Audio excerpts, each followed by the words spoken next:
હું કુશાગ્ર બોરા અભિષાક ગુજરાતી ચેનલમાં આપ સૌનું હાર્દિક સ્વાગત કરું છું ભુજ બસ સ્પોટ પરથી. જી હા, અત્યારે હું ભુજના બસ સ્પોટ ઉપર છું. આજે આપણે ભુજથી કોટેશ્વરની યાત્રા કરવાની છે. ભુજનું બસ સ્પોટ ચારેકોરથી સુરક્ષા કર્મીઓથી ઘેરાયેલું છે. જોકે યાત્રીઓને કોઈ જાતની અગવડ નથી હોતી. આપણે અંદર જઈ રહ્યા છીએ.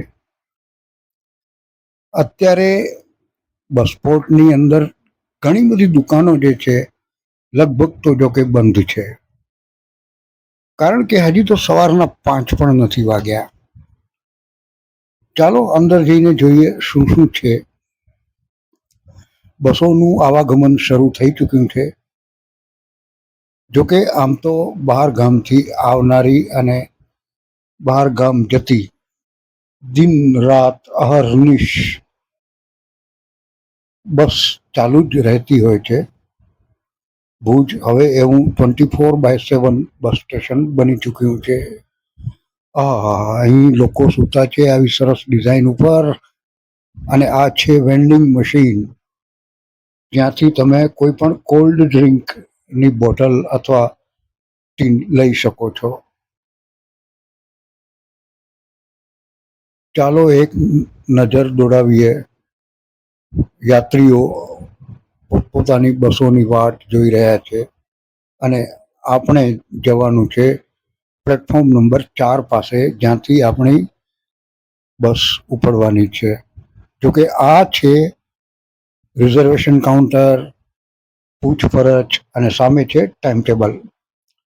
આ ટાઈમ ટેબલને જો નજીકથી જઈને જોઈએ તો સૌથી છેલ્લી બસનો નંબર છે 508. મતલબ કે આ બસ સ્પોટ ઉપરથી રોજની 508 બસોનું આવાગમન થાય છે, જેમાં લોકલ, ગુર્જર નગરી, સ્લીપર, વોલ્વો અને બીજી એક્સપ્રેસ ને તમામ પ્રકારની બસોનો સમાવેશ થાય છે. ગુજરાતનું એક પણ શહેર એવું નહીં હોય, એક પણ ખૂણો એવો નહીં હોય કે જ્યાં અહીંથી બસ નહીં જતી હોય. આ છે પ્લેટફોર્મ નંબર 4. આપણી બસ ભુજ કોટેશ્વર લોકલ આપણે બેસી ચૂક્યા છીએ અને હવે 5:25 ઉપડવાની તૈયારી.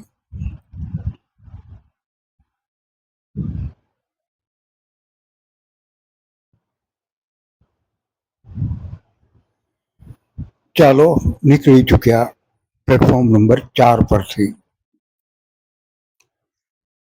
બસમાં ખાસ પેસેન્જરો દેખાતા નથી.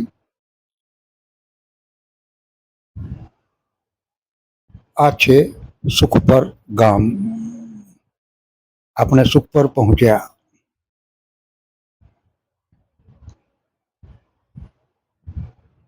સુખપર પહેલા મિર્જાપર આવેલું. આ મિર્જાપર, સુખપર અને આ હવે માનકુવા. માનકુવા પછી સામત્રા પછી દેશલપર. આ બધા પટેલ લોકોના પટેલ ચોવીસી તરીકે ઓળખાતો વિસ્તાર છે. પટેલો એટલે ખેડૂતો. તેઓ પોતાની જાતને કણબી તરીકે ઓળખાવરાવે છે. કણબી લોકો અહીં બહોળા પ્રમાણમાં રહે છે. અહીં એમના સ્વામિનારાયણ સંપ્રદાયના મોટા મોટા મંદિરો છે.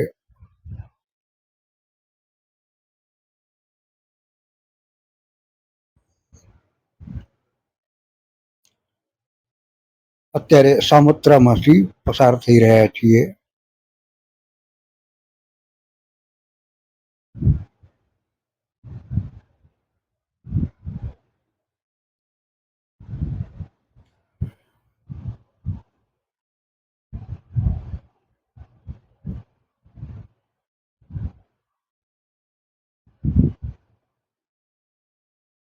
અહીંના અનેક લોકો વિદેશ, બ્રિટન અને આફ્રિકા જેવા દેશોમાં બાંધકામનો વ્યવસાય બહોળા પ્રમાણમાં કરતા હોય છે. આ પટેલ લોકોએ એમાં નામના કાઢી છે.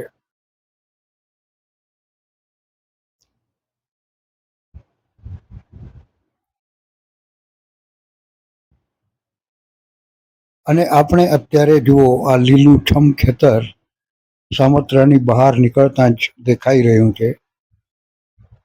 અને આ સામે જે ટાવર દેખાઈ રહ્યું છે, આ જુઓ આ ઝાડ નીકળી જાય, આ ટાવર એ ખરેખર તો ટીવી માટેનું ટાવર છે. પરંતુ હવે એનો કંઈ ઉપયોગ નથી રહ્યો, કારણ કે હવે તો ડિશ કે જે સેટેલાઇટ ઉપર કામ કરે છે. પણ એ જમાનામાં આ પીજ સાથે સંકળાયેલું હતું. આજકાલ એનો શું ઉપયોગ થાય છે એ તો ખ્યાલ નથી. દેશલફર, આ છે દેશલફર. ભુજથી નલિયા તરફ જતી રેલવે લાઇન કે જેના ઉપર હજી પેસેન્જર ટ્રાફિક શરૂ નથી થયો, એ દેશલફર થઈને જાય છે. અને દેશલફર એક જંકશન છે, રોડ જંકશન. અહીંથી સીધો રસ્તો નલિયા તરફ જાય છે અને જમણી તરફ વળતા જ એ નખત્રાણા તરફ જાય છે. આપણે નખત્રાણાવાળા રસ્તે આગળ વધવાનું છે.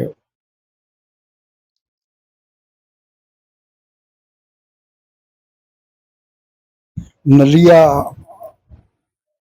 હમણાં જ ઓપરેશન સિંદૂર દરમિયાન એનું નામ ઘણું ગાજ્યું. હા, આ એ જ નલિયા જ્યાં આપણો એક એરબેઝ પણ છે.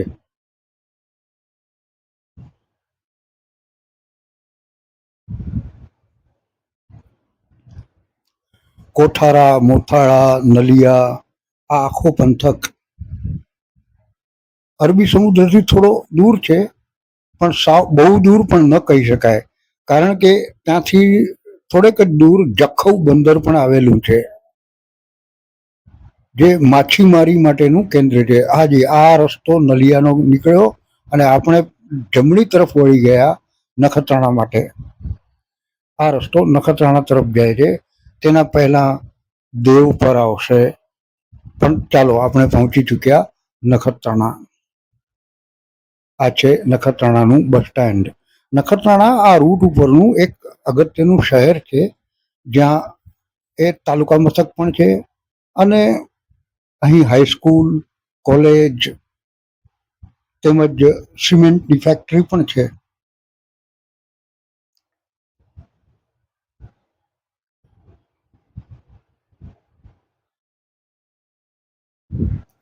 ચાલો, નખત્રાણાથી નીકળીને આપણે પહોંચી રહ્યા છીએ માતાના મઢ. આ છે માતાના મઢનું પરિસર. માતાના મઢ એટલે માતા આશાપુરા જ્યાં બિરાજે છે. કચ્છના દેશ દેવી તરીકે પ્રખ્યાત, દુનિયાભરમાં આસો નવરાત્ર દરમિયાન અહીં લાખો ભાવિકો પદયાત્રા કરીને દેશ વિદેશમાંથી આવતા હોય છે.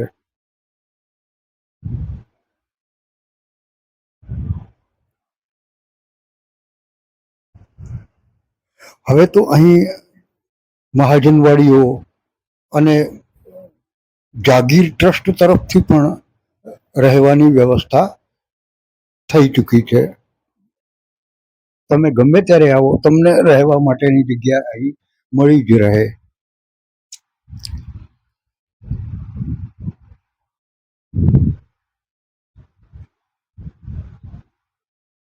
આ છે માતાના મઢ.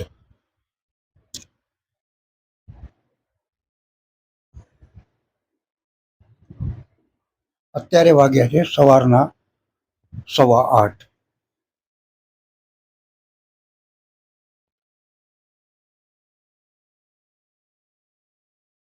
ચાલો, નીકળી ચૂક્યા માતાના મઢથી.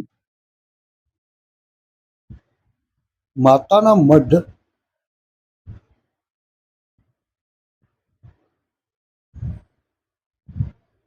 અને ત્યાંથી આગળ આ આખો વિસ્તાર કુદરતી ખનિજોથી ભરપૂર છે.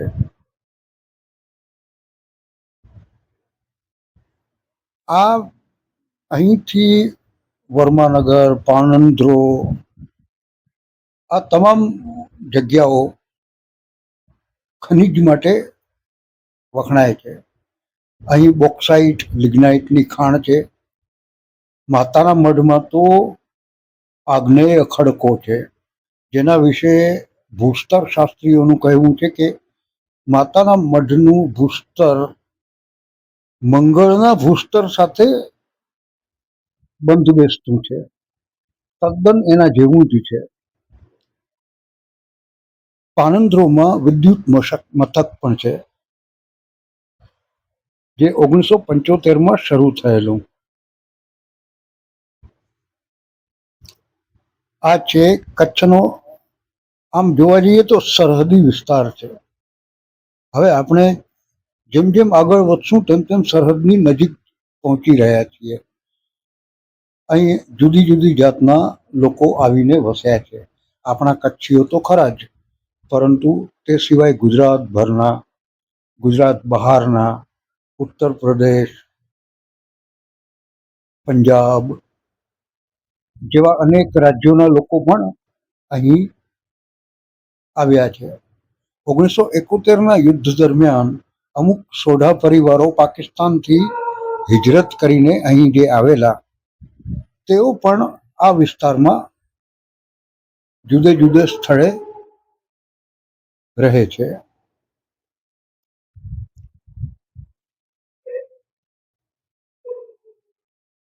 સૂર્યપ્રકાશ બહુ વધી ગયો છે. આ આખો કચ્છ એટલે ભારતની પશ્ચિમે, અને કચ્છની પશ્ચિમે અરબી સમુદ્ર. આપણે અરબી સમુદ્રના સમાંતર ચાલી રહ્યા છીએ.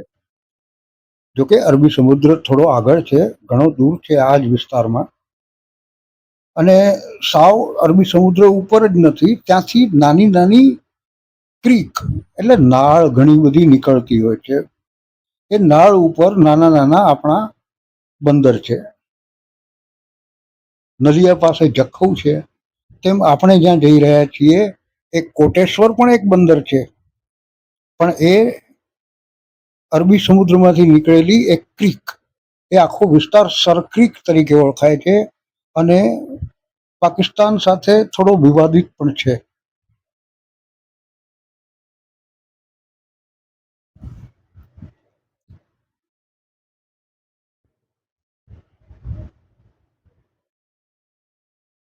આ વિસ્તાર જુઓ, આની ભૂસ્તરીય રચના જુઓ. ઝાડવા સિવાય અહીં અન્ય બીજું કશું જ નથી. સૂકો ભઠ્ઠ વિસ્તાર, અને એવામાં જો નારાયણ સરોવર આવી જાય તો. આપણે નારાયણ સરોવર પહોંચી રહ્યા છીએ, જોકે હજી દૂર છે, પરંતુ એ એક પ્રાકૃતિક સરોવર છે જેનો ઉલ્લેખ પુરાણોમાં છે. ભારતના 5 પવિત્ર સરોવરોમાંનું એક એટલે કચ્છનું નારાયણ સરોવર.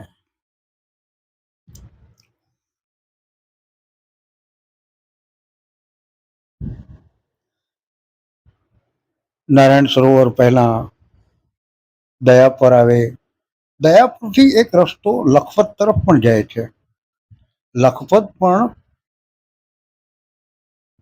કોટેશ્વરની પૂર્વ તરફ જે ક્રીક અરબી સમુદ્રમાંથી નીકળીને જે ખાડી છે એના ઉપર લખપત છે. જોકે એ ખાડી ત્યાંની લગભગ સુકાઈ ગઈ છે. એક જમાનામાં લખપત મોટું બંદર હતું.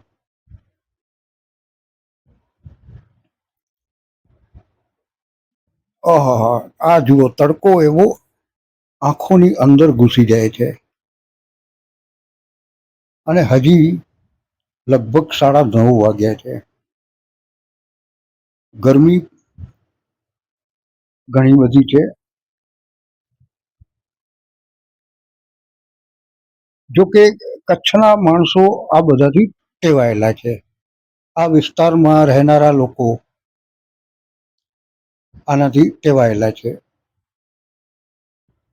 વિષમતા એ એક ચેલેન્જ છે.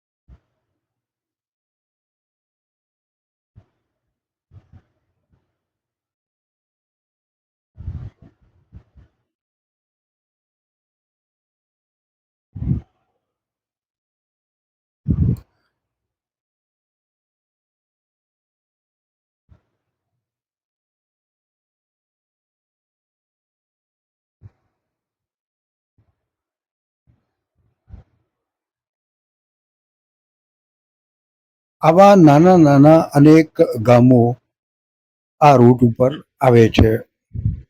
અનેકના નામો તો મને પણ ખબર નથી. ગૂગલ મેપ ઉપર જોઉં છું તો પણ ક્યાંય એમનો ઉલ્લેખ નથી જોવા મળતો. છતાં અહીં આપણી આંખ સામે આ ગામો છે, જેમાંના અમુકના નામ તો મેં તમને જણાવ્યા.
આ છે અહીંનું ગ્રામ્ય જીવન.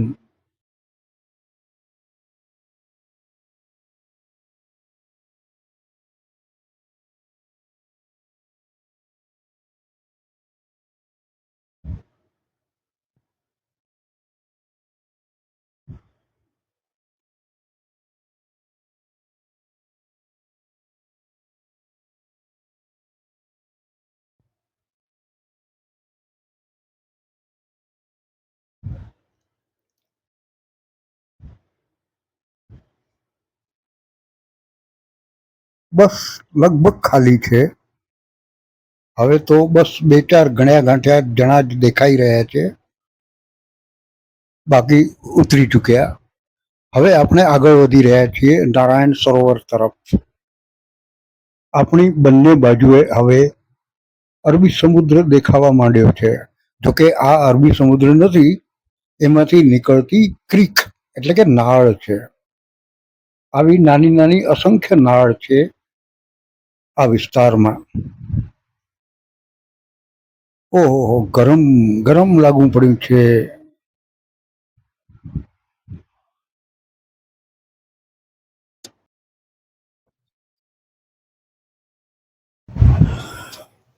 બસ તો હવે આ દરિયાનું દર્શન, અરબી સમુદ્રની નાળ કંઈક આવી અહીં દેખાય છે. જોકે અહીં પાણી છીછરા છે, બહુ ખાસ ઊંડો નથી. આને શેલો વોટર્સ કહેવાય.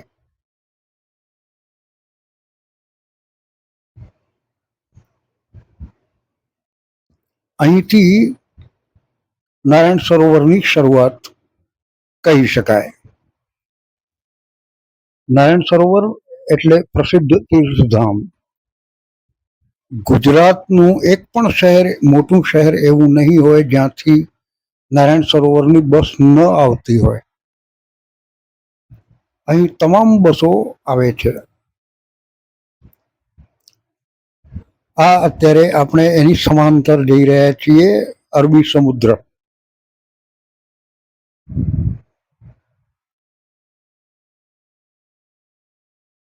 જુઓ વચ્ચે ટાપુ જેવું કંઈક દેખાય છે. જોકે આ તો નાળ છે, ઘૂઘવતો સમુદ્ર નથી.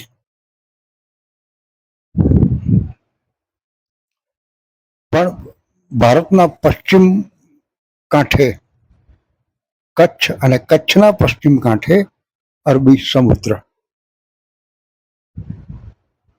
અહીંથી કરાચી બહુ નજીક થાય.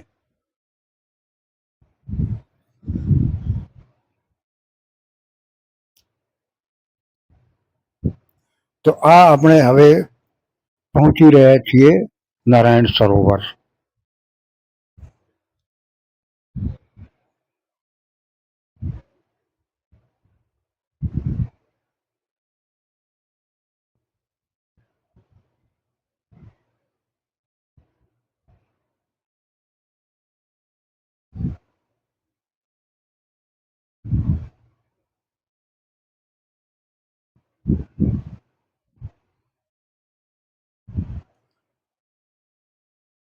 આ આવ્યું નારાયણ સરોવર.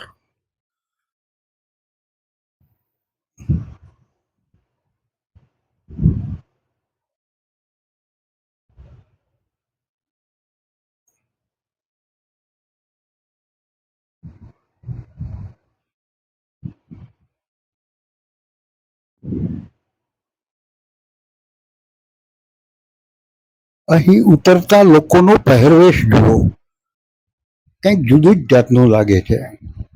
કચ્છીઓનો પહેરવેશ.